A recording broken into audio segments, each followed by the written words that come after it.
This is the Mobile Tech Podcast, brought to you by worldpodcasts.com.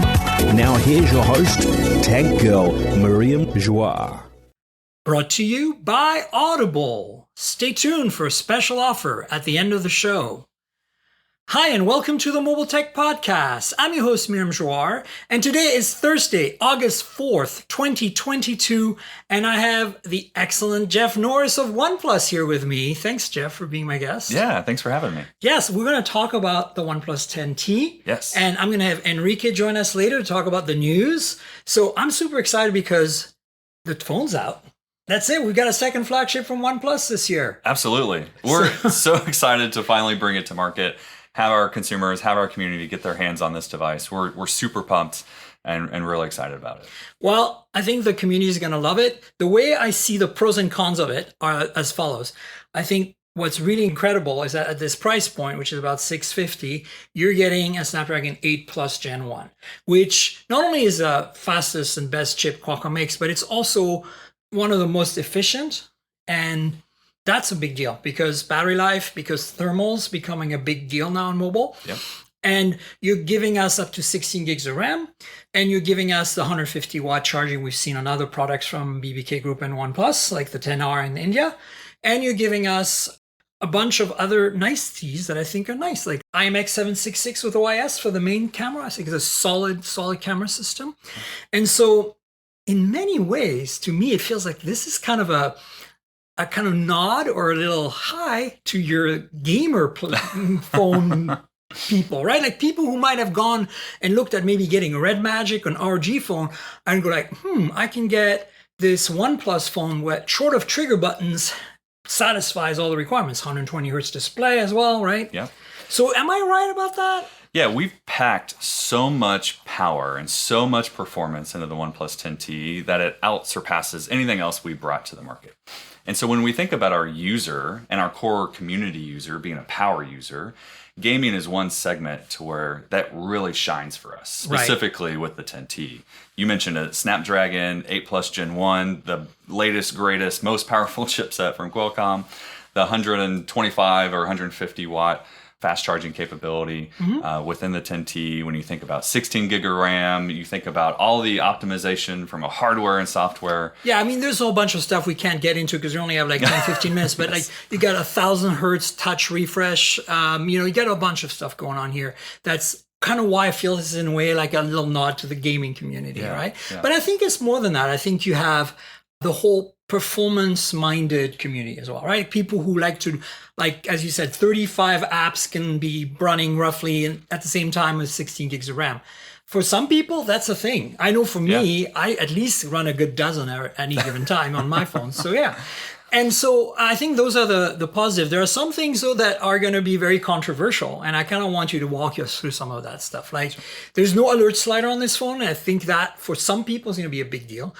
For me, because this is positioned as an affordable flagship, it still has the word flagship in it. Maybe you're not marketing it that way, but I think when I talk to my colleagues in the media, we're all seeing this because of the specs as an affordable flagship. And because of that, to me, it should hit a few things. And one of them is a metal frame. Now, I think I know why that's not the case, but we can talk about that too. And then, there's other little things. Like I feel like the ultra wide is a little, basic. And then the macro camera is, could be better, obviously. Now, there's other things that I think make perfect sense, like no wireless charging. You have a big battery in there, 4,800 milliamp hours divided into two cells for the, dual charge pumps for the 150 watt charging. With that level of charging, I'm not going to complain. And to be clear to the audience, 125 watt is what you're getting in North America with the brick that's supplied, which is a 160 watt brick, so that you can get up to 150 watt if you're in 220 to 240 volt markets. So clearing up the confusion.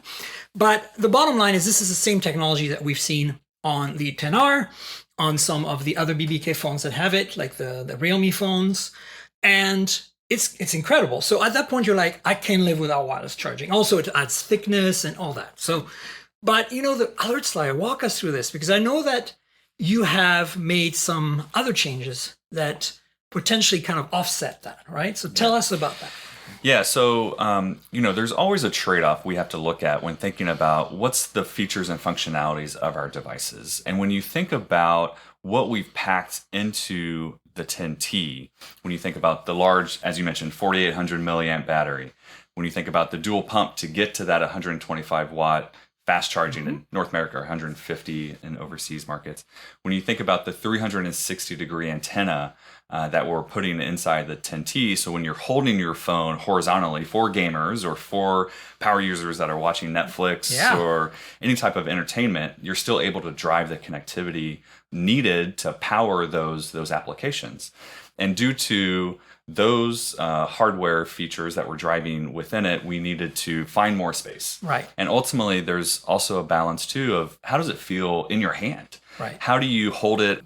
Is it balanced? Is it light? Is it heavy? And when you think about everything we're pumping into the 10T, it's actually a pretty compact phone. Yes. In fact, this is very much, to me, kind of like the follow-up to the OnePlus 9 in some ways, right? Mm-hmm. Now, the OnePlus 9, my biggest gripe with it was the lack of OIS, and you remedied that here. Like we've got, so this camera system is actually really impressive, at least the main camera. And I just want to point that out to the audience because, that's not necessarily what you're thinking about when you're buying this phone. OnePlus has never really been known other than the recent Hasselblad 10 Pro, which I think nailed it. Mm-hmm. Other than that, you haven't really quite been at the top tier, at least in people's minds. But you've come close. And I think this phone over delivers. It doesn't make any pretenses about the cameras, but it does have solid hardware. And the results, I think, are really good. I'm very happy with it. Yeah. So I think, again, this is kind of why it's not a gaming phone, because gaming phones with good cameras, it doesn't exist. Yeah, exactly. Right? And that's why we think, gaming is only one area. When you think about how our community uses our devices, we look at our community as power users. They're the ones that are driving everything possible within their phone. They want it all done at the right moment, at the right time. They don't want their phone to lag or to hold them back. And ultimately, us as a brand, we want to empower our users. We want to let them live their life the way they want, and not be beholden to being tethered to an outlet for 2 hours or not being able to drive, multiple gaming apps and the performance lags. So we're really excited about. So just so you folks have a point of reference, because this is kind of mind blowing. 150 watt, which I know is 125 here, but it means 19 minutes 0 to 100, and it means you're going to be maybe 23 minutes 0 to 100 for 125 watt. You're like in that area, right? To put it simply, it's a full day's power in 10 minutes. There you go. And it's kind of uncanny because you plug it in and you go take a shower and you come back out and you're done. Like if you're anything above 20%, a shower will do. Oh yeah. Drinking a cup of coffee, doing a yoga pose for 10 minutes, brushing your teeth. Another thing that I've mentioned in previous OnePlus reviews, but I think a lot of people forget about, is that the charging brick that you actually include in the box is also PD compliant. So this MacBook Air that's recording right now can be charged with that, unit. And other things in, maybe your headphones or something, right? So quick story, I left my charger at work. I come home, I'm scrambling. So I'm like, where's my charger? I'm looking at my bag.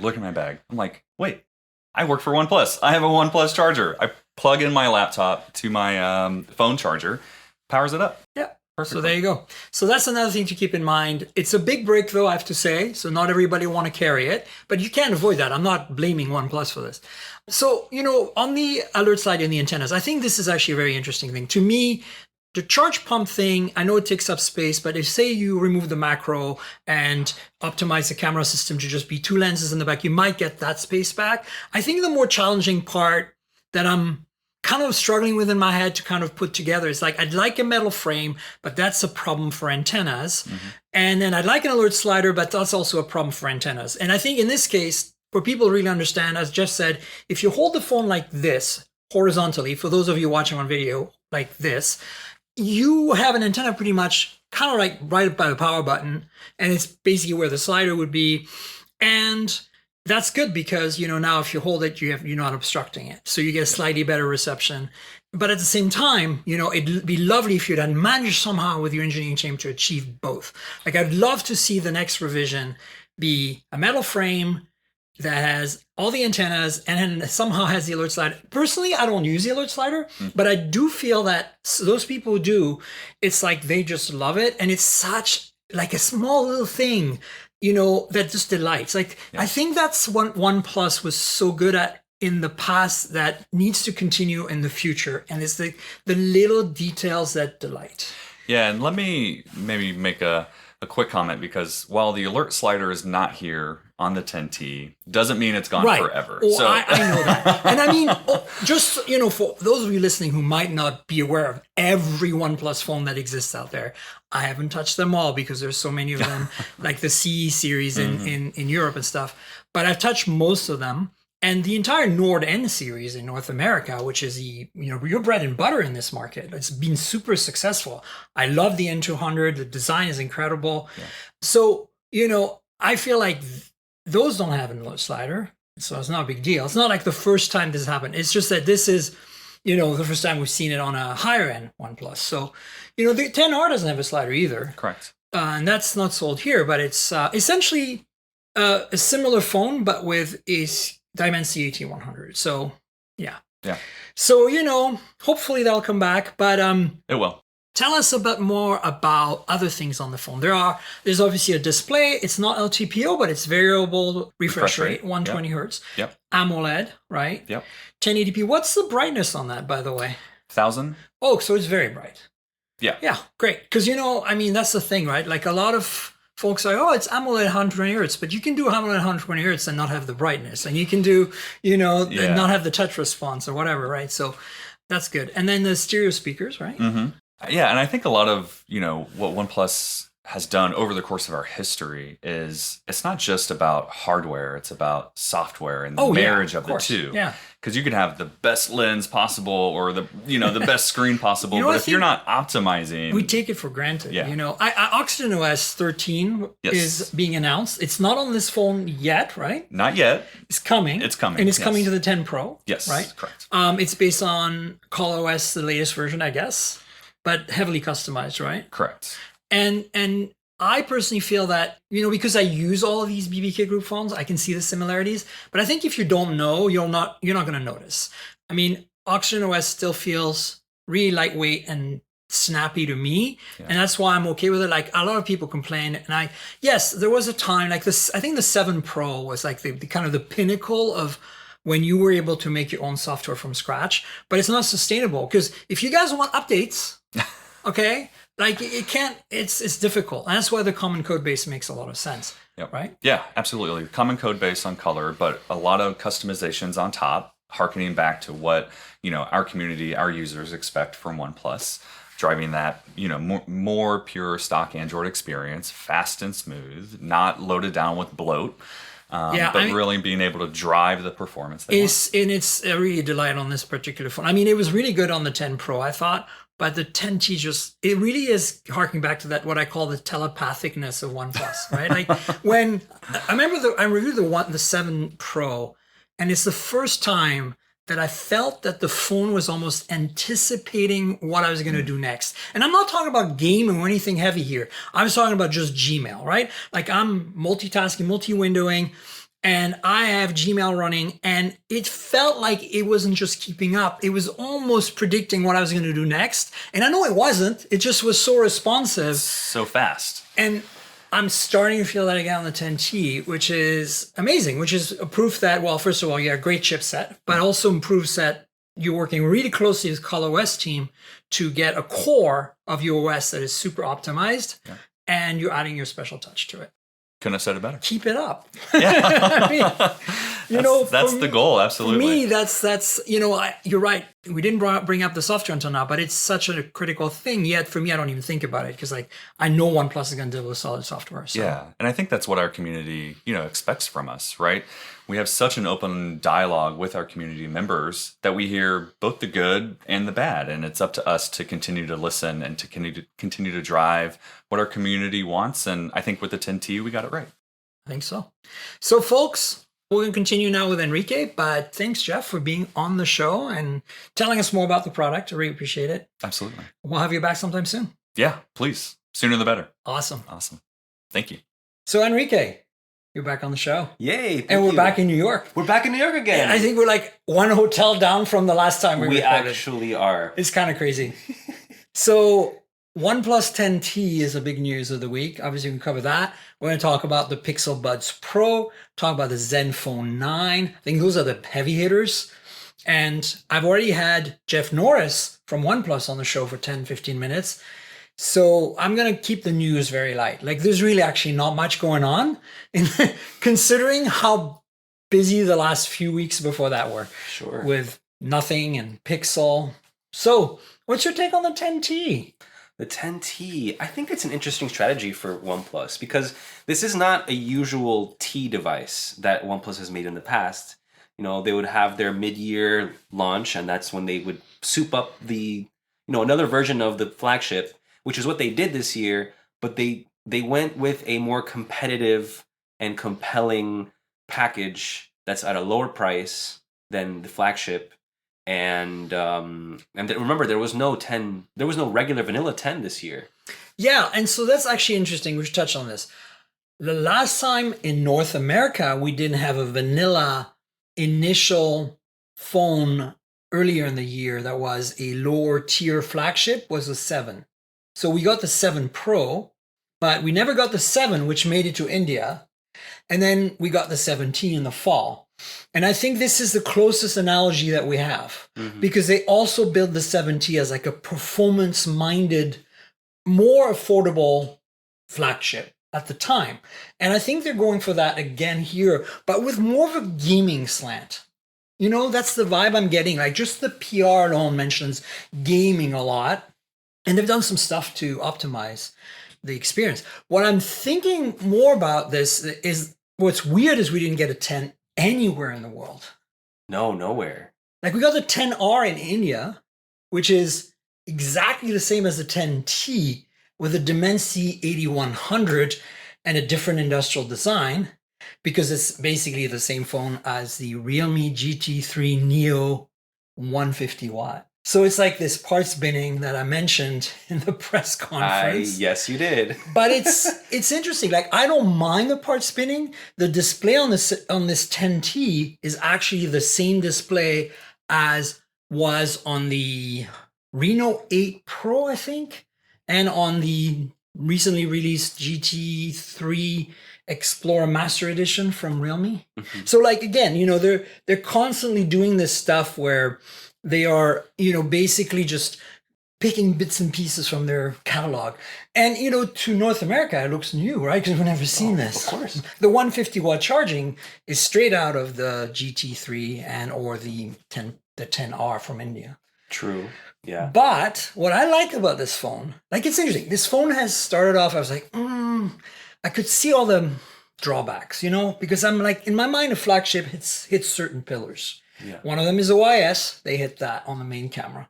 I'm a little easier on the other cameras. A real flagship should have a telephoto, but this is an affordable flagship, so I'm willing to give it a pass. It doesn't have wireless charging. Normally, that's a pillar for me for a flagship because, again, I think the thing is we get this thing in North America where everybody that has a modern car has wireless charging in it. So imagine you have an iPhone or a Samsung phone and you change to OnePlus and all of a sudden you're like, wait a minute, I don't have wireless charging in my car. In my phone in my car anymore. What happened, right? Like, it's almost a table stake, but I'm willing to give them a pass because it's 150 watt. Like, this one, I'm always like just looking past it completely. I wonder, is that the fastest charging on a stateside smartphone? Because there's no really much Chinese presence, and those are these Chinese companies are the ones that are mostly having these like 150, 80 watt superchargers that charge in like half an hour kind of stuff. There's no denying that you're getting some of the best charging technology available, and so I'm willing to give them the pass for wireless charging. Then the last thing that kind of to me is a kind of you have to hit if you make a flagship, even an affordable flagship, is a metal frame and glass back. Like, even the Pixel 6a has a metal frame. The Nothing Phone 1 has a metal frame. Apple iPhone SE has a metal frame. Clearly, you can make a phone at 500 or less that has metal frame. So this phone is $649, $650, and it has a plastic frame. Is it plastic? It's plastic. The entire frame is plastic. It's a plastic frame. There's no antenna bands. It's plastic. Yeah. The back is gorgeous. It's glass. Yeah. And I love the texture on this black color, and then the jade green color is like a ceramic-like finish. I got to see it for the first time today, and I was like, whoa. Anyway, the point I'm making is that I focused on the negatives at first. I was like, oh my God, like, and then as I started using it, I realized the value. I was like, oh, Snapdragon 8 Plus Gen 1. Like, this is not my first phone using that chip that I've used. I used the Red Magic 7S Pro, which is a gaming phone. I use the new Realme GT3 Explorer Master Edition. Got these names. But the point is, it's an incredibly big jump, in my opinion, in terms of both performance and efficiency and battery life heat versus the 8 Gen 1, right? And I think, it's funny because Qualcomm was all like, yeah, it's better. Like normally we're like, oh, it's a Plus chip, right? It's slightly better. It's faster. Put it on the second half of the year flagships, gaming phones. Meh. This time though, oh man, you do want that chip in a phone. That's my takeaway. And so I started using it and I was like, this is so fast, right? This is so nice. And then you can get 16 gigs of RAM, and then you can get, that fast charging if you really need to top off. And I started getting kind of into it. Like, I feel now a little better about this phone than when I first got it 10 days ago.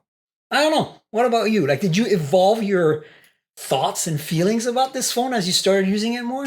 Well, yeah. I mean, the one of the major things that I noticed was the lack of a Hasselblad camera. Well, yeah. So they are still pushing it as, it's still an all-around camera, but it doesn't have that Hasselblad branding that they touted so much when they did the 10 Pro launch. So I was a little bit like, why are they doing this? The other thing was the alert switch. Right. Okay. So this is a big one. This is a big one. Yeah. And so, every OnePlus phone before that, since the early ones, has that physical switch that lets you change the volume setting on your phone without having to unlock the phone, open the it's the like an volume iPhone, setting. but with 3 notches. You have a vibrate one in the middle. Right. And so this year they opted to not have, not this year. They opted to not have it on this device. Yeah. OnePlus promised, this isn't going to be the end of the alert switch. They're still going to bring it on future devices. But the reason that they gave for the alert switch to be removed was so that they could make that extra bit of space for their new cooling system, and it made things complicated with their 15 antenna array that they use. So there's a number of things they use as a reason, which I think some of them are very valid. I think the most valid one is the antenna system, which we finally saw a photo of during the presentation, a drawing, but it really shows like there's 15 antennas all the way around that frame. Yeah. And there's really very little room left for the volume rocker and the power switch. So I can understand that they might not have had room for the, slider, for the alert slider. But it, still vexes me. It doesn't have one and it's not metal. And it also explains why the frame is plastic. There's no way you can put that many antennas and have a metal frame. You'd have to have so many antenna bands around it, like for each antenna or something. I didn't even think about that. Right? Okay, yeah, I see that. But of course, they give us other reasons, like the cooling system on this is like the most crazy in terms of surface area that they've ever put in a phone, which is interesting because the 8 Plus Gen 1 actually is generally cooler running than the 8 Gen 1. So the 10 Pro has a worse cooling system with a hotter chip than the 10T, right? Yeah. Okay, so the thing that's interesting there is to me, it's more like the other reason they cited was the charging pumps or the charge pumps, which are basically DC to DC converters that are inside the phone to charge the batteries. And there's 2 batteries because the way you do anything above 80 watts, or even I think in the early days of 65 or 50 watt, they were doing dual cell. So instead of having one battery that they charge in one shot, they have 2 batteries they charge at the same time, right? So it's like having 2 glasses of water and a bigger jug to pour into at the same time in the 2 jugs. So that's imagine that's the analogy. So really each battery is charging at 75 watt, right? To get the 150. Yeah, impressive. So that's it. That's how they do it. But that means they need 2 charging circuits to convert what's coming in from the charging port to the battery. The battery voltage is typically for lithium ion, it's like 3.6 or 7.2. And then what's coming out of there is like anywhere between 5 volts and I think 25 or 24 volts, whatever it is for laptops. So you need to convert that. That's what the charge pump is. It's really just an electronic term for a DC to DC converter. So it converts the DC voltage, like in this case, probably whatever's coming in, like 9 volts or 20 volts or something, to the 7.2 or 3.6 the battery uses. And that takes up space in the electronics. So now they need twice as much space versus the 10 Pro. But none of that matters because they've done this on other phones. And I think the antenna is the real reason. Like, I feel like the charge pump is definitely an issue. But as I mentioned to a few people now, the 2 megapixel macro, which is basically a sticker cam, f over 2.4, fixed focus, you know, like, I don't know, it's like some large pixels, but it's a very low quality sensor. And you have to focus manually to about 4 centimeters, which is about 1.5 inches, to get a clear photo. Honestly, you're better off hitting 2x on the main sensor, you know, and shooting like that to get kind of a close-up shot.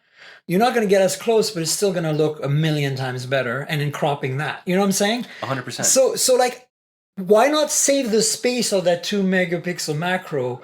Use that for the charge pumps and the, you know, whatever else you need that you lost room for, and then you're good to go. Like, I don't, drives me nuts. Because, you know, look, nothing did a phone with 2 cameras. Everybody's happy with them. Apple does phones with 2 cameras all the time. People don't mind. Like, you really, I mean, if you're going to put a third lens on something you call a flagship, even if it's an affordable, like this price point is pretty affordable. Yeah. If you even, I think it should have a telephoto. Don't mess about. If you want to save money, just put 2. Don't do this 2 megapixel, again, part spin. Yeah. Honestly, any smartphone camera that has a 2 megapixel macro is just not good. Or depth, or monochrome. Like, I feel like there's a whole series of these sensors that are just kind of like there for show. Like, I'm sure they add some data to the ISP, but it's not significant enough. I think it's more visual. It's literally, because if you take that camera off, that's a great design. This is a great design, but if you take that camera off, now you're left with 3, and then you have to redesign the look of it. Put a telephoto in there. Don't cheap out. Well, yeah, I agree. That's it. That's you know, that's what they did with the 10 Pro. So that's the challenge. And you know, this touches on what you said earlier about no Hasselblad. But here's the thing. I'm very happy with the main camera on this phone. And I'll tell you what. The reason why is because this is an IMX766 with OIS. So they didn't compromise on the hardware of the main sensor. Good sensor, good lens, OIS. It's got omnidirectional autofocus, so it's really fast at focusing. It's got a nice shallow depth of field. It's got, you know, large 1 micron pixels that combined 4:1 to do 2 microns and 12.5 megapixels, I think it is. But the point is that I feel that the image processing is really good. Like, and I think this is a BBK Group thing, because that sensor started life as the best sensor they could put in the Oppo flagship of 21. The Oppo Find X3 Pro. It had both of those sensors for the ultra wide and the main, right? And so then I started proliferating. We started seeing it appear on the mid-range Oppos and the Realme phones and the OnePlus. The 9 and 9 Pro had that as their ultra wide. Okay. So that sensor has just been around, and it's getting, like, this year, 2022, almost every single phone from BBK Group that costs more than $400 has that as a main sensor, either with or without OIS. It's everywhere. And so what I'm thinking is happening is they've evolved the tuning on this so much now that it's gone to a point where it's just solid all around. And that's why we're seeing the results, because I feel like, you know, sure, the 10 Pro still takes better pictures, but not by much for the main sensor. Even with all the Hasselblad, and it's got a much bigger sensor, so it should be better. So I think this is a result of, again, part spinning here is paying off. And the other place where I think part spinning is paying off is the display. Right? This is the same display again as the Reno 8 Pro and a bunch of others. It's nothing special, really. AMOLED, 120 hertz, you know, 1080p. It's 950 nits. It's really bright. It's nice. But it doesn't have like LTPO or anything fancy. How do you feel about the display on this? The display, I mean, it's a general, how do I explain? It looks good. You know, it looks good. It's Full HD plus. It's not QHD like the 10 Right. Pro was. Yeah. Which was it? Fact check. I don't remember. It is, no, absolutely. Oh, it was, okay. And it was also LTPO, so it could do like down to like 5 hertz refresh. Okay. All the way, like scaling dynamically all the way across. Yeah. Whereas this has to pick like 60, 90, 120 and scale back and forth between these jumps. So this is a variable rate, but not like smooth. It's not going to save as much energy. Right. Right. But yeah, I mean, the display is great. They also announced, they mentioned the, what do they call it? The S Touch, the LT All right. Touch. Yeah. So they're, I forgot the name of what it's called. it's 1,000. They are able to combine some of the hardware features of the display and the touch layer and the software in the phone to give us 1,000 hertz scanning rate. So to me, that's actually pretty cool because it means that, you know, if you're playing games, it's gonna pay off. Now they have something similar on the 10 Pro, but it's actually built into the hardware, like because it's a better touch layer. So they're kind of doing some sort of software trick to get to 1,000 hertz. I think it's only gonna pay off to play games. Honestly, I don't think it's gonna matter for anything else. But again, games. You know, this is like a gaming phone from OnePlus in many ways, without the trigger buttons. Yeah, and while I was watching the event was very much catering to gamers and that crowd and the younger crowd, and just the way that they presented the phone was very much gaming. You know, even with the red color. I mean, obviously, OnePlus their color is red. Yeah. But they really pushed it with this. Like this is their Glacier. What was it called? The Glacier Mat. Yeah, I've got it here in the phone so you can compare with and without the phone. Well, you're sure the inside actually. Oh yeah, the inside there. So it's got this special layer of material to help cool the phone even further. So it's an extra layer of cooling gel, as it were. And honestly, it's a pretty dope looking case. But it's optimized for gaming. It's optimized for gaming. And this case design is actually available for the Oppo Find X5 Pro. Yes. Right, originally. So I never got that case for the Oppo, but I have the phone. I do like this case a lot because, well, for a couple of reasons. It is very comfortable to hold. Yeah. And it's vented. So if you have sweaty hands like me, from just... Or if you're in a warm climate all the time, like you. Yes, as well. Yeah. So I enjoy what this case looks like. But again, you know, it's all catering to the gaming crowd in the US, which in the US, there's not much of a huge gaming phone presence like there are overseas. No. I mean, no. So there's like, which one is it? ASUS ROG Phone does come here, right? Yeah, but it's on the higher end of gaming phone tiers. Oh, true. Red Magic is really where you want to go in the US to get full 5G support and warranty support on a gaming phone. And their prices are very aggressive. So this is actually what I think is interesting about this kind of gaming phone hypothesis that we're having here. Yeah. Because they don't want to say it's a gaming phone, but I kind of feel like it is in some ways. That's what they were presenting. I mean, well, as I said, there was like word gaming in the PR a lot. But when I talked to like, you know, Jeff earlier and other people, they're like, no, it's a performance phone. And I'm like, because, you know, you don't have the trigger buttons. But I'm like, listen, here's the thing. If I'm a gamer, like I want a gaming phone, a phone that's really good for gaming. And I'm considering regular flagships and actual proper gaming phones like the Red Magic and the ASUS ROG. What am I going to look at? I'm going to look at like processor, RAM, cooling, and maybe trigger buttons. Although trigger buttons, you know, you have to assign them. It's not actually that good necessarily of a feature. Maybe I'm wrong. Some of you might want to comment and say, no, I want my trigger buttons on every gaming phone. Anyway, the point I'm making is that $729 is the base price of the Red Magic 7S Pro, which is a totally like full-on gaming phone with a Snapdragon 8 Plus Gen 1. Okay, that's a good price, but $79 less gives you this OnePlus.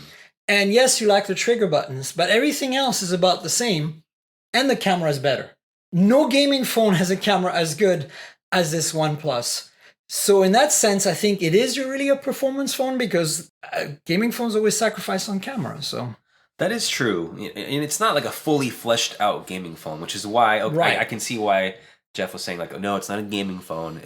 Okay, because I do feel like there's a difference between calling something a gaming phone and a performance phone, and I see that. I see that for the 10T, it is a performance phone. But when you see the cooling system they created in there with a surface area that's almost 60% when you spread it all out of a page of paper, right? Like a normal sheet of printer paper. Yeah.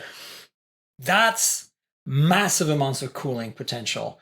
So that's really screaming gaming to me. And then the fact that they have the antennas optimized so you can hold the phone like if you're watching Netflix or gaming. So of course the watching Netflix is another good application, I guess, of performance. Mm-hmm. But I'm just wondering, like, where'd you draw the line and how do you sell the concept of a performance phone in a market like ours? Like in India, I could see them creating this little niche, like, and kind of lodging themselves into like, we're not quite a gaming phone, but we're better than a flagship in terms of performance. It's a performance phone. And the masses would be, happy. Whereas here in the US, we're like, what are you talking about? What are you talking about? Like, we're coming from iPhones and Samsungs. Like, we don't know what a gaming phone is even half the time. I mean, I can understand their strategy for the US because that 600 that price that's between like 600 to like 750 sweet spot. It's but like there's a lot of there's lack of like niche phones. It's mostly like mainstream like Samsung or like the iPhone. Pixel 6, which is nice, well-rounded, all-around phone, but not necessarily a performance phone. Right. And so I think that they are trying to carve out this they're trying to carve out that price point for them. And I think that they nailed it with the price. Yeah. I think that the 650 for the phone is a really great price. See, it's interesting because I started out thinking it was a little too much because I was approaching it from, I didn't really care too much about the performance. I wanted a flagship that was affordable. I wanted a 10 Pro scaled down. And when I saw that in my mind, I was like, well, you don't have a metal frame and you have this crappy macro and you don't have wireless charging. So you're not really a cheaper 10 Pro. So you should, if you keep these features the way they are now, it should be $600. But then I started using the phone and seeing the performance and being like, wow, by the fluidity of it all. It kind of reminded me of my favorite all-time OnePlus phone and software from OnePlus, which was the 7 Pro with Oxygen OS, whatever it was. That was one of the last Oxygen OS before they went and started merging code. Mm-hmm. It was so fast. I remember that. I do. I used that phone for over a year. Yeah. The 7 Pro. I loved it. So good. Yeah. So this is kind of what this reminds me. It feels faster than the 10 Pro to me. And so then I realized, okay, this is it's a performance phone. I can accept that extra $50 now, despite the failings of the plastic frame and the lack of wireless charging stuff. And again, the wireless charging really, I'm not going to be mad about because 150 watt charging. Do you know how long it takes to charge your phone? 19 minutes. And in the US, it's topped off at 125 watt because 110, 120 volts. We don't have, if you're in a market like India or Europe where it's 220, 240 volts, you'll get the full 150. Anyway, we're getting 23 minutes to a full charge. Oh, cry me a river. And no, but the other thing you don't realize, it's like an EV, right? Electric cars are the same way. It's like it starts off slow for the first 5%, then it goes to the highest speed of charging. And then when it sits about like 60, 70, starts to slow down, and then it slows down even more and more. And like the 90 to 100 is like painfully slow. So you never want to charge to 100 on an electric car, like ever. That's kind of why range matters, because then they quote the range for 100 mile or 100%. Right? They don't quote you the range for 80%. So you want that extra buffer. But the point is, on this phone, like, I think if you're done at 5% or something and you plug in, you're going to hit like 30% in 5 minutes. Like, it's that crazy. It's like the first part is going to be insanely fast. Yeah. So if you're walking into your, home for lunch break and you plug in the phone and it's at 5%, because you've been gaming all morning long instead of working, and run in, take a shower, come back out, your phone is going to be solid for the rest of the day. Yeah. It's crazy. And that's the thing. And their brick, it comes with a brick in the box, by the way. Hello, Samsung, Apple, and Google. And that brick is also PD charging up to 65 watt for a laptop.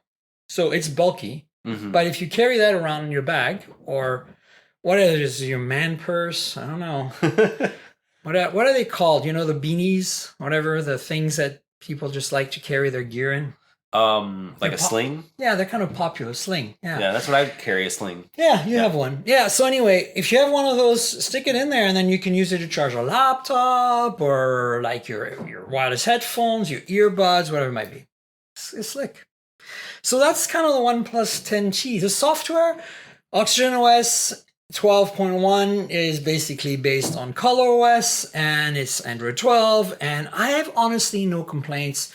Yeah, it's not as slick as previous Oxygen OS was, but on this hardware, it runs like a champ. It just snaps. It's so good. Yeah. Like, I don't think it's an issue, guys. I know, we could like wax poetic forever about how we love the old.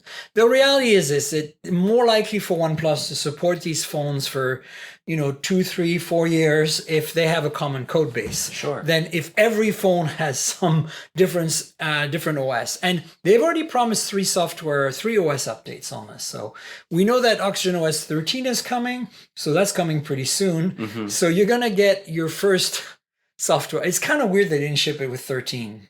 It's too early. I mean, if they waited, they could have, but that's not what they were aiming for. Yeah. I don't know. Yeah.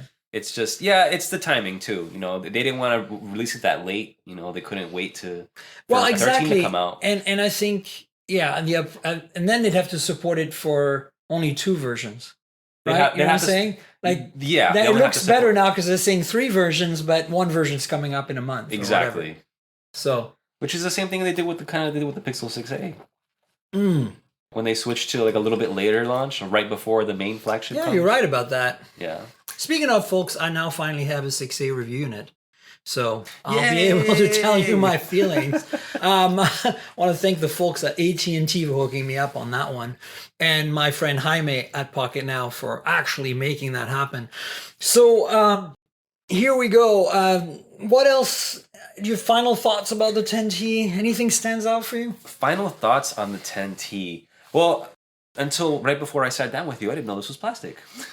I'm sorry to burst your bubble. But you know what? I like I said earlier, I really like the price point for what you're getting.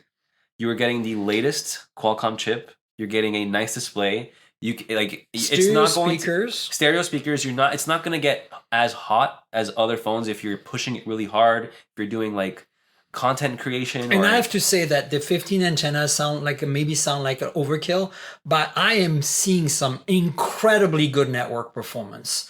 Not just here. I used it in San Francisco. I used it in Vancouver, Canada, roaming on Telus, using my Fi SIM. And I was seeing like mid-band 5G out the kazoo, like 600 megabits here in Midtown Manhattan, 600 megabits all day long on this phone. It's just rock solid, the network performance. So there's something to be said about that. Definitely. Otherwise, the charger comes in the box. It's serving a different need in the US, I think, because there's plenty of phones that are catered this way in other markets, other brands that we don't see in the US. But for OnePlus to be able to do that and bring it here, good on them. And good on, they also lowered the price of the 10 Pro. Yeah, to $799, which I think is finally the right price for that phone. But ultimately, you're going to love this phone if you like OnePlus. It's well-rounded.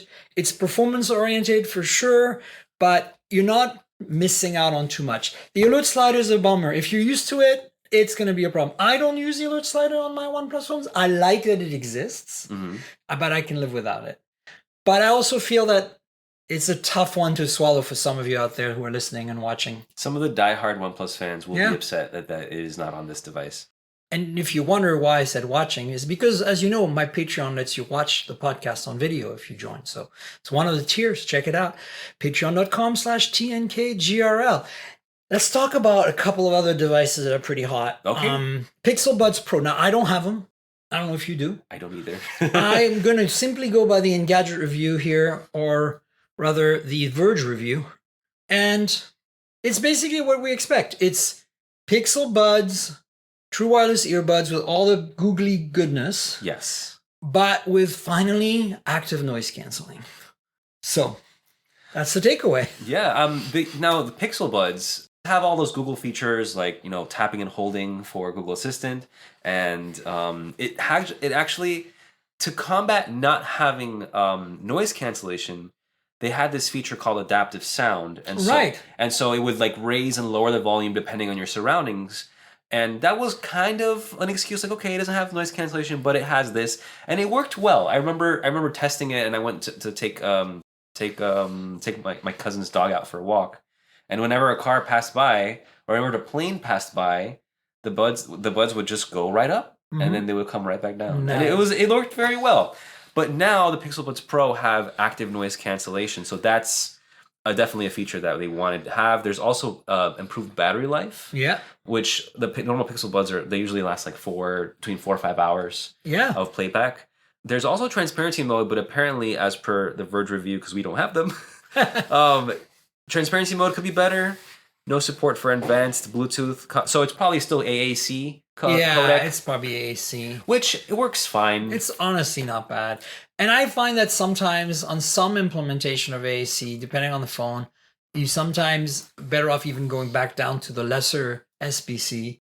The problem with AAC is that if it's not implemented right on either the buds or the phone or both, you get a lot of that sibilant, the S's are a little slurred. And it's a transient response is kind of messed up because of the codec.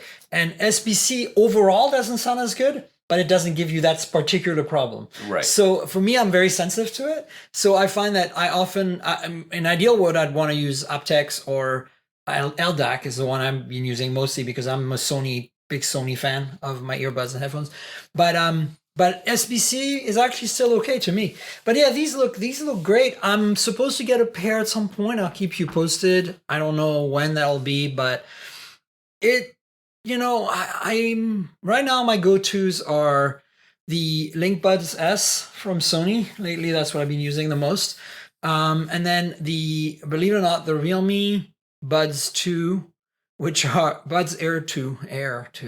They are like $50, have active noise canceling. What? And they sound incredibly good. And they're super cheap. The only thing they lack is wireless charging. But for $50, whatever. And you can buy them on Amazon. They're not like some weird like gray market. You have to buy them from Alibaba or anything. And then, there's a bunch of others. But the most recently, these are the two that I kind of keep going back and forth between. And I'm wondering, does this have wireless charging? It better. I'm looking. Yeah, that's good. That would be a good... the other ones had it, right?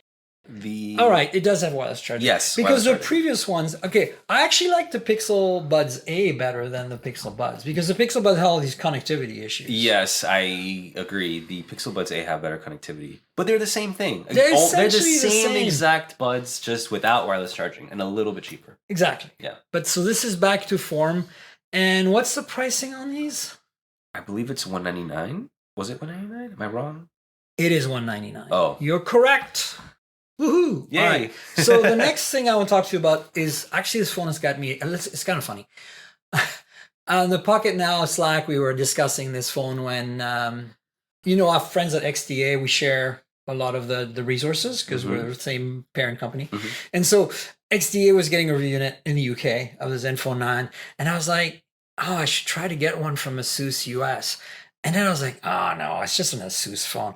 But because last year I reviewed the Zenfone 8 for hot hardware, the small one, not the flip-up camera one, the compact one. And I was like, I really liked it. Other than wireless charging that was missing, I thought it was a really compelling package. So I'm like, should I ping ASUS? No, I don't have time. Like, it's so busy with Nothing Phone 1 and Pixel and OnePlus and Samsung coming up. And then the reviews started coming, and I was like, oh, wow, this is like as good as last year's Zenfone 8, but even better in many ways, and still doesn't have wireless charging. But here's a phone that's really small. Yeah, it's about the same size as it's actually a little small in some dimension as the Galaxy S22, which is already a pretty small phone. It's not as small as the 13 mini from Apple, but it has a headphone jack. Yes. It has Snapdragon 8 Plus Gen 1. Yes. Again, very efficient and very fast. It has an IMX766 with OIS, same sensor that we just discussed on the 10T from OnePlus. Yeah. And that one's actually mounted on a gimbal, kind of like Vivo does. So The sensor and the lens are one unit. Oh wow, and that's pretty cool. they can move, like a gimbal does. Vivo does that too, and it's super stable. Like you're running with the camera in your hand, and you're just using a normal tripod or something, and it is not going to move. But it's software is really like minimal in terms of like adding crap to it. Like it's generally a nice, well-rounded. I think the industrial design is cool. Metal sides, this plastic kind of like grippy finished textured back, which is probably a high quality plastic. Also comes in red. I don't know if you've seen Marquez's review. No, I haven't seen it. He has a red version. Interesting. Hot. Yeah. Yeah, I do like. I am an advocate for small flagships. So yeah, there's the red one in the case okay. here on the. We're looking at the Engadget review. I'll put the link in the show notes. Richard Lai got this in Hong Kong. It's not a review. It's more like a hands-on. But the reality is this thing. It's again, here's a phone with just two lenses in the back. And the best part, I think, is the price, which I think is like around the same price as the OnePlus. So they're kind of fighting each other here. See if I can find pricing. So at $699, you're a little bit more, but you're getting a more compact phone, right? So actually pretty good. That's with 8 gigs and 128, just like so a little more than a OnePlus 10T, but you're getting, headphone jacks. You're not getting the super fast charging, but you're also getting a smaller phone. So if you're looking for something more compact, but still really performance oriented. And here's the other thing that's crazy. That camera system is the same as on the ROG phone, other than the gimbal part, and performs significantly better. Like somehow the same company, I think they're on purpose making their gaming phone have a worse camera system than their, non-gaming phone. That's the only logical conclusion. ASUS is weird that way. When I reviewed the Zenfone 8 last year, I was kind of impressed overall. I felt it was a really well-balanced package. And here we have the same thing again, but they've even refined the industrial design. They're giving us the latest Qualcomm chip. I don't know. I think it's more of a winner than I thought it would be when it first announced. Like I was like, eh. And then I was like, oh. And then I saw Marquez's video. I was like, oh, red. I don't know. It's kind of cool.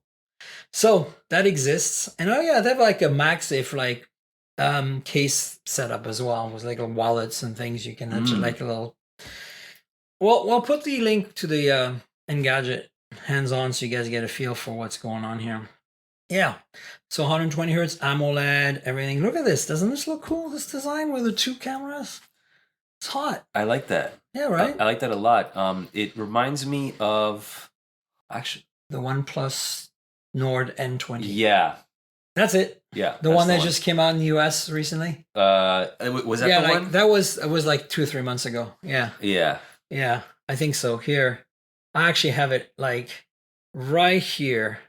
This guy, right? Yeah. The N20 5G. Yeah, right? Yeah. A little bit. The thing is, speaking of N20 5G, the Nord N series never had the slider. No, it did not. Right. No. So they already kind of have done that in a way. They did that on Nord phones. But not the main Nords. The Nords in Europe have it. Yes. So the Nord and Nord 2 and the Nord ones that we 2, don't get here. Yes, the ones that we're deprived of. Such a bummer. I don't know. I mean, look, we're not going to be mad about it because what's the point, right? Like, you're just going to have to either buy this phone or just ignore it and skip to the next one from OnePlus. Is basically what it boils down to. All right. A bunch of news items. So Qualcomm, essentially in their earnings call, just said, yeah, by the way, I mean, they didn't say it explicitly, but the takeaway was, we're going to just have a single SKU of the S23 with Qualcomm next year. Like Cristiano Amon didn't say it that way, but he implied it strongly. Okay. So there was a rumor a couple of weeks back that we're not going to see an Exynos S23 and that Samsung's kind of regrouping their chip team to build a next generation chip that'll come a few years from now, right? To really kind of maybe try to compete with Apple and Qualcomm. But for now, it means that the next gen flagship, for those of you, especially abroad, since we get the Qualcomm ones anyway, but for those of you in Europe who are like, damn Exynos, you might actually get yourself an S23 with Qualcomm next year, because the horse's mouth has spoken, as it were. So I don't know. I think that's kind of interesting. And all but confirms is the headline. The headline says Qualcomm all but confirms that the Galaxy S23 series will only use Snapdragon chips. Yeah, I mean, the quote from Maman is this: "We were on 75% of Galaxy S22 before the agreement. You should be thinking about we're going to be much better than that on S23 and beyond." So to me, I don't know. They can't be at 80%. Like, it doesn't seem like, it seems like the next, if he's insisting on talking about this, it's got to be more than a small jump. Like, if they're on 75%, first of all, if 75% of the Galaxy S22s out there are Qualcomm, that means that it's selling in Qualcomm markets significantly better than in Exynos markets. Yeah. Secondly, 75, where'd you go from there? Like, 80, that you wouldn't have mentioned it if it was going to be 80 next. You know, it's going to have to be 100. That's why I think it's very much implied. We're going to be much better than that on S23 and beyond. Much better than 75. Much better than 75? So what's much better than 75? To me, that's got to be 90 something. 90, 80, right? 100. Anyway, we're interpreting, but yeah, draw your own conclusions. Again, this is a bit too newsy for me, but I felt like it's kind of important because I hear you suffering on the Exynos side of the world over there. And then related to Samsung, as we know, this was announced that we're going to do that. We're going to team up with iFixit for a repair program, and that's now live. So if you go to iFixit's website now, you can order parts for your Galaxy phone and fix it yourself. Hooray! So that's kind of exciting. I wonder how much a backplate is, because I dropped my phone. So I was, for a month, people were like, "Oh, you're carrying your phone with no case." And I was like, "Yeah, it feels so nice." And then a month later, I dropped my phone and break the back glass. So I just put a debrand skin on it. That's how you do it. Yeah, that's yeah. Right. So I wonder how much the backplate costs. Here we are. We're building a Galaxy repair shop. Let's see if I can find this stuff. Break iFix charges $109.99 plus tax to replace the back cover, because I asked. Aha! There it is. Look the at very you. first one right there. Yeah. So we want the case. Yeah. And that is $76.99. Okay, and lifetime warranty. It comes with the opener. With all the tools. Oh, I should just do it myself. There you go. Add to cart. Only 7 left. Dope. Yeah, anyway, it's pretty cool. I'm willing to fix my friends' phones if they ask me to. And having on my own, having access to these parts is a huge deal, you know. And it's not like Apple where you have to rent 70 kilos of. Oh my gosh, that equipment that Apple. Have you seen that? Have you seen Quinn's video? Yes, I have. Oh my gosh. I mean, it's how can you miss Quinn's video? It's so good. But anyway, so that's happening. So if maybe you can follow in Enrique's footsteps and order your own part right now. Then what we have, the last item we have on the list is news about and this is not mobile, but you and I are big Mac fans, and I've been pining for an M chip equipped 27-inch iMac. Yeah. Because I have a 27-inch iMac i5 right now, and it's painful. It's not that old. It's only 2-3 years old. The only M-powered iMac right now is the 24. Oh, it's 24. Okay. It's a small one. Got it. So we don't have a big one yet. Do you think that... Okay, so... So there's rumors that basically it's not saying it's happening and coming. It's just saying that it looks like Apple's experimented with it. They had some prototypes floating around. So this is an article from Mac Rumors, so it's a rumor. But it's really about yes, Apple's either working on this or has experimented with it. Whether it's actually going to come, we don't know. Because honestly, right now, with the Mac Mini M2 coming at some point, we know, and the M2 chip being as good as it is, you mix that up with one of their better displays and you essentially have an iMac. So maybe they won't make an iMac anymore, other than 24-inch. The rumors have been so far that they're going to drop the larger screen iMac, simply because they now have this great display, that they have the Pro display, and they have both the Mac Studio and the Mac Mini, so you can choose your power kind of thing and your price point. Yeah. The problem is that the studio display is expensive. I'm not talking about the XDR one, which is crazy expensive. I'm talking about the regular studio display. So that's kind of why I want it integrated. Like a lot of people are, why did you buy an iMac? Like normally before that I had a Mac Mini. So I would always kind of prefer to pick my own monitor, but you can't beat the price. I got a 5K IPS display that still 3 years later looks built into the thing for a very good price. I paid like $17.99 for that thing. And it's been my workhorse on my desk. It's a little slow now with the i5. I got 16 gigs of RAM and a 512 gig SSD, and it's fine. But I mean, my M1 MacBook Air that I'm recording here on just runs circles around it all day long. Yeah. Yeah.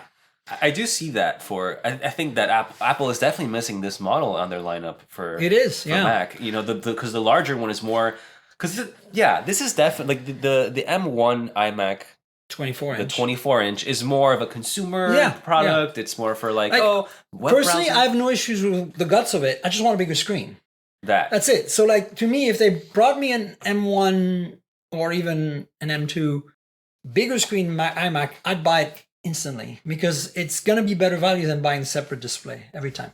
The separate display is $1,000 on its own. So, Yeah. It makes sense. It makes sense for them to wait on that model, though. Which is why there's rumors about it now. But so the rumor is that it would come with an M1 Max chip? Yeah. I mean, basically, the rumor is that it was experimented with. They had something in the works. It looked like the 24-inch, but without the white bezel, just a black bezel, and more the aluminum kind of traditional Apple vibe. And that it had, basically this M1 Max in it. Weird. I don't know what to tell you other than that. But yeah, that's it for the news. That's really all we have. It's not been a busy week. No, not really. I mean, other than OnePlus. OnePlus has kept us busy. It's been quiet because, Samsung's expecting to launch next week. Oh, man. That's going to be hard. And then right after that, we're just going to have IFA. And then as soon as we come back from IFA, it's going to be Apple. And then we're going to have a few weeks of breathing until we get the Pixel 7. I actually saw somewhere... Don't quote me, I don't have a link to share, but I saw somewhere that the rumors are pointing at an October 6th event. Okay. October is usual for Pixel. That's pretty normal, right? Yeah. So, but it varies from like early October, mid-October, late October. But I could confidently say, even though I don't know this, it's probably going to be in October. Are you excited about the Pixel 7? The Pixel 7? Based on the pictures I've seen, it looks the same. But I'm excited to see. I'm more excited about the new Tensor that comes in it. The current Tensor, while it's a good performer, the Pixel 6 and 6 Pro, they throttled pretty bad. They got pretty warm. Mine is constantly hot in my pocket, especially radio-related issues, like signal issues. I have a lot of them. Okay. I don't know what it is. Like I'll be literally like I'll give you an example. I landed at Newark Airport. My phone is cold. And it was on Wi-Fi the whole time on the flight, no big deal. So I turn on the radio to connect to the cellular network again, send a few texts, call an Uber, walk through the terminal, check my messages. I'm not really doing much. Phone is systematically warming up in my hand, getting warmer and warmer and warmer. And to the point where I'm like, what process is killing my battery right now? And I look, and my 5 bars of 5G, I'm like, it's not my radio signal. And I check, the battery usage to see what app is throttling the crap out of the processor. I cannot find a thing. So I did, what? Screw this. I'll do what any adult tech reviewer does: restart the phone, right? Power down, not like an actual reboot, because if it's a hardware issue, you want to really power down. Sure. So power down, power back up. Within 5 minutes, back like a hot brick in my hand. And it's not hot. It's not even hot outside. It's evening. I'm like, what? So then I catch my Uber or whatever, and it's cooling down. I'm like, what? Was there something at the airport? Like some kind of magic X-ray that I missed that made my phone hot? And this is which Pixel? The 6 Pro? 6 Pro. The 6 Pro. Because I'm towards the end of my review of the Pixel 6a, but I did test throttling on the 6a, and it's much improved thermal performance on the 6a. I think it still gets warm, but it's not throttling as hard as the other ones were. So one of my recent guests, we speculated that they're not throttling, they are binning the processor. We're getting the slightly lesser tensors for the 6A for pricing. I think it was Anshel. We're getting slightly cheaper processors because you know how they're not all perfect coming out of the factory. So they're keeping the worst ones in terms of clock speed for the 6A. And so because of that, they're running a little cooler. Oh, interesting. And they're not throttling as much. Okay. But you're not actually getting the same exact performance. If you actually run, every benchmark I've seen of the 6A right now is a little low in the 6 and 6 Pro. In my experience, I've experienced it differently. Yeah? Yeah. So you had the other. So maybe that theory is not correct. Yeah, or maybe I just had a hot unit that couldn't run that fast. I don't know. Maybe. But the Pixel 6 Pro, the benchmarks, the 6A beats some of the benchmarks. Not by much, but on paper, it does beat them. Okay, well, it's another data point, folks. Yeah. We'll let you draw your own conclusion. I think unless you're playing hardcore games, I think none of that's going to matter, right? Yeah. So, Enrique, do you want to tell folks where they can find you on the internet? Sure. I'm on Instagram, TikTok, at EnriqueVT. That's ENRIQUE VTEE. I also write news and reviews for GSMArena.com. So you can find me there as well. That's pretty much where I'm at. You should follow Enrique's work. It's great stuff. Love your video reviews. Thank you. They're amazing. And, social. If you want to speak with us about this podcast, folks, Twitter's probably the best way to go. Oh, Twitter as well. Yeah. Yeah, right. Forgot Twitter. And you know where to find me on Twitter, folks. I'm at Tankgirl. That's TNKGRL. That's the same as my Instagram as well. It's like the comic book character Tankgirl. Just drop the vowels. Talk to us on Twitter about the podcast.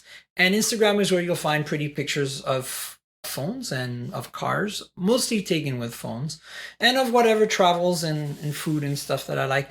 And then YouTube, I have a couple of channels that go alongside this podcast. If you want to see some content related to what we're talking about. I'm a little behind on my uploads, by the way, but stay tuned. I got a bunch of stuff coming. YouTube.com/MobileTechPodcast and YouTube.com/MobileTechMore. First channel is phones and wearables and like personal audio, like the core stuff. And then the travel tech, car tech, and, home tech is all in the other channel, the More channel. So you know how YouTube works. Like, subscribe, and tell your friends. Click the little notification bell. You know how to do YouTube. It's easy.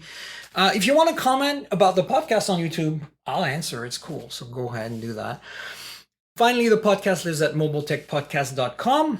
We're on Google Podcasts, Apple Podcasts, Pocket Casts, Spotify, everywhere good podcasts can be found. If your app lets you rate or review the show, please consider doing that because it helps with discovery and stuff. People can find me easier, so I appreciate you taking a few seconds to do that. And then, of course, there's a Patreon. So if you want to get the video version of the podcast ahead of time, like a day or two maybe before the audio version, which is on Sundays, usually the audio. You want to see video of us discussing stuff, showing off the phones like we did today with Enrique, check out the Patreon and help me out. There's a couple of tiers there. Discord access and the video access, which is cool.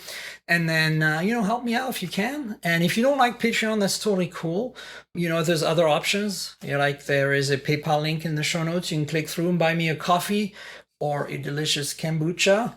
Or something. But Patreon is at patreon.com/tankgirl. That's patreon.com/TNKGRL. And finally, I want to thank Audible, our sponsor for this show. They've been with us for pretty much forever. I really like Audible. I'm a big bookworm. So the reason you should check it out if you're not with Audible yet is because we've got a deal for you. So audibletrial.com/mobiletech is the URL. That gets you a 30-day free trial and you get to keep a book at the end. The best part is, I think, what Audible delivers. I don't know about you, but when I'm in front of my computer all day, the last thing I want to do when I want to chill out is watch another screen. So Netflix is nice, but sometimes I just want to put on earbuds or headphones and just go zone out and listen to something. And there's nothing better than somebody reading you a book while you're just eyes half closed, falling asleep on the couch kind of thing. So if that's your thing too, Audible might be for you. I think you should check it out. They have great selection of books. Some of them are read by the authors. They have some short form content, which I love. Some podcasts too. So check it out. Help me out. Help them. audibletrial.com/mobiletech. And I want to thank them again for being our sponsor and I want to thank you, Enrique, for being my guest on the show yet again in a hotel room in New York in the summer. On the same street. On the same On street. the same street, right on the street. Yes, thank you so much for having me again. And I'm always down to come back. Fantastic. We'll definitely have you back. And folks, we'll have another show next week, as usual, so stay tuned for that. Until then, cheers, everybody. This has been the Mobile Tech Podcast with Tank Girl, proudly presented by worldpodcasts.com. You can visit us online at mobiletechpodcast.com.